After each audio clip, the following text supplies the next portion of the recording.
everyone, welcome to our yet another video on cancer treatment. I am Dr. Rachna Jain and today we shall be discussing about ovarian cancer.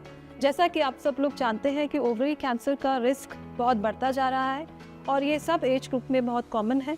And to discuss this, we have our two experts from Fortis Hospital, Shalimar Bagh. We have Dr. Monisha Gupta. She is the Senior Consultant Gynae Oncology, and we have Dr. Suhail Qureshi.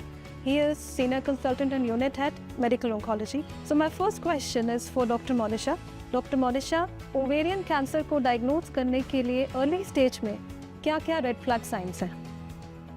Okay, so Dr. Rachna, it is very important to diagnose ovarian cancer in early stages to get the best results. So early stages में बहुत ही non-specific and mild symptoms होते हैं, जैसे कि बार-बार UTI होना, urine में infection होना, या बार-बार यूरिन का अर्जेंसी होना, लोअर एब्डोमेन में खाना खाने के बाद ब्लोटिंग होना, या लोअर पार्ट ऑफ एब्डोमेन या फिर इनर पार्ट ऑफ थाइज में पेन होना या कंजेशन होना. ये सब सिम्टम्स हमारे नॉन स्पेसिफिक है जो बाकी बीमारी में भी होते हैं.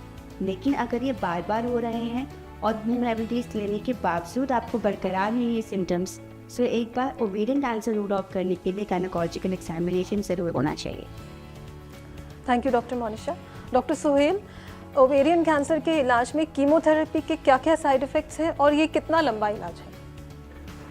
ओवेरियन कैंसर में सबसे महत्वपूर्ण इलाज तो जैसे डॉक्टर मोनिशा ने बताया कि एक अच्छी की हुई सर्जरी है जो कि सारी बीमारी को एक बार में निकालने का प्रयास करे. अलबत्ता उसके बाद कुछ स्टेजेस में और कुछ high risk variety of ovarian cancers में कीमोथेरेपी 6 साइकिल्स देना इसलिए ज़रूरी होता है ताकि आप बची हुई बीमारी जो कि आप आंखों से नहीं देख सकते, जो माइक्रोस्कोपिक डिजीज़ होती है, उसको आप किल कर सकें ताकि बीमारी के वापस आने के चांसेस को कम से कम किया जा सके. ये इम्पॉर्टेंट है. साइड इफ़ेक्ट्स उसमें नॉर्मल कन्वेंशनल कीमोथेरेपी जैसे होते हैं, बाहर जाते हैं, थोड़ी कमज़ोरी आती है, थोड़ा ब्लड के काउंट्स कम होने की संभावना रहती है, लेकिन इन सारे सिम्टम्स को हम टेम्पररी ही मानते हैं और दवाइयों के साथ इनसे ईजिली रिकवरी संभव है.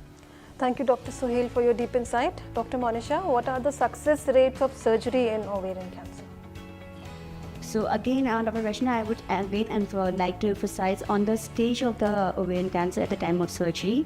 Early stages में ovarian cancer की surgical treatment का success काफ़ी अच्छा है. लेप्रोस्कोपी के रोबोटिक द्वारा ही पूरे कैंसर को निकाला जा सकता है. In fact young girls, teenagers, unmarried girls, in cases में अगर ओवेरियन कैंसर होता है तो उन केसेस में हम फर्टिलिटी भी प्रिजर्व कर पाते हैं और उसका सक्सेस बहुत अच्छा है. एडवांस स्टेजेस जिसमें कैंसर फैल चुका है पेट के अंदर, उनको हम, जैसे डॉक्टर सुहेल ने बोला, हम कीमो देकर उसको डाउन स्टेज करते हैं, उसको छोटा बनाते हैं और फिर सर्जरी के द्वारा उसको कम्प्लीटली रिमूव करते हैं. और जो बीमारी आंखों को नहीं दिखती उसको हम बाद में माइक्रोस्कोपिक सेल्स को किल करने के लिए हम बाद में फिर कीमोथेरेपी देते हैं. दोनों ही सूरतों में अर्ली और एडवांस स्टेजेस में surgical treatment of ovarian cancer का मैनेजमेंट बहुत अच्छा है, इम्प्रूव्ड है और अच्छे success rates. Thank you doctor Monisha.